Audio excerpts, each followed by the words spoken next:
తిరుపతిలో చిరుతపులి కలకలం సృష్టించింది. బైక్ పై వెళ్తున్న వారిపై చిరుత దాడికి ప్రయత్నించింది. Tirupati SV zoo park road లో ఈ ఘటన జరిగింది. దాడి దృశ్యాలు వెనుక వస్తున్న కారు డాష్ క్యామ్ లో రికార్డ్ అయ్యాయి.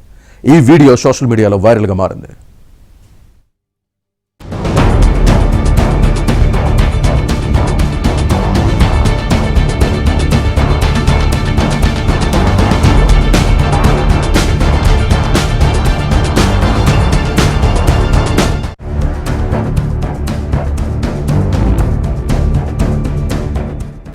తిరుపతిలో చిరుతపులి కలకలానికి సంబంధించి పూర్తి సమాచారాన్ని మా కరెస్పాండెంట్ దినేష్ అందిస్తారు. దినేష్, శ్రీనివాసం, మొత్తం మీద చిరుత బైక్ లో వెళ్తున్న వారి పైన జూ పార్క్ రోడ్ లో దాడి చేయడం అనేది సోషల్ మీడియాలో తీవ్రంగా వైరల్ అయింది. ఒక్కసారిగా భయాందోళనకు గురయ్యే పరిస్థితి నిన్న అర్ధరాత్రి ఈ సంఘటన చోటు చేసుకుంది.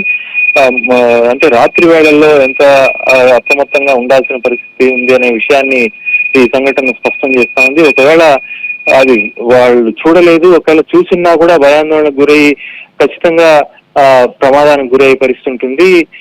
పైగా హెల్మెట్లు కూడా లేదు. దీంట్లో వాళ్ళు కనుక ఏమాత్రం పానిక్ అయినా కూడా బైక్ ని స్పీడ్ గా తోలున్నా పోయి ప్రమాదానికి గురై ఉంటారు. మరోవైపు ఒకవేళ చిరుత దాడిలో గాయపడినా కూడా ఏం జరిగి ఉండేది అనేది ఊహించలేని పరిస్థితి. గతంలో కూడా నడకదారి మార్గంలో చిరుత ఒక బిడ్డని తీసుకెళ్లి చేయడం కూడా జరిగింది. అదేవిధంగా దాడులు కూడా చేసిన పరిస్థితి ఉంది. ఈ నేపథ్యంలో ఈ చాలా సంవత్సరాలుగా ఈ యొక్క చిరుతల సంచారం ఉన్నప్పటికీ మనుషులపైన దాడి చేసిన సంఘటన, అది పెద్దవాళ్లపైన దాడి చేసే పరిస్థితి ఉండదని అటవీ శాఖ అధికారులు చెప్తూ వస్తున్నారు. అందుకు భిన్నంగా బైక్ పైన దాడి చేయడం కొన్ని క్షణాల్లో అది రికార్డ్ అయింది కాబట్టి, కారులో వెనకాల వస్తున్నటువంటి వాళ్ళల్లో రికార్డ్ చేసే కెమెరా ఉంది కాబట్టి అది రికార్డ్ అయింది.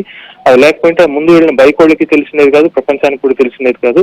కాబట్టి ఇప్పటికైనా అప్రమత్తమై అటవీ శాఖ అధికారులు రాత్రి వేళల్లో జూ పార్క్ రోడ్ లో కూడా బైక్ లో వెళ్లే వాళ్ళని కొంచెం అప్రమత్తం చేయడంతో పాటు చిరుతను బంధించడానికి చర్యలు తీసుకోవాల్సిన అవసరం కనిపిస్తోంది. Srinivas, right, thank you Dinesh.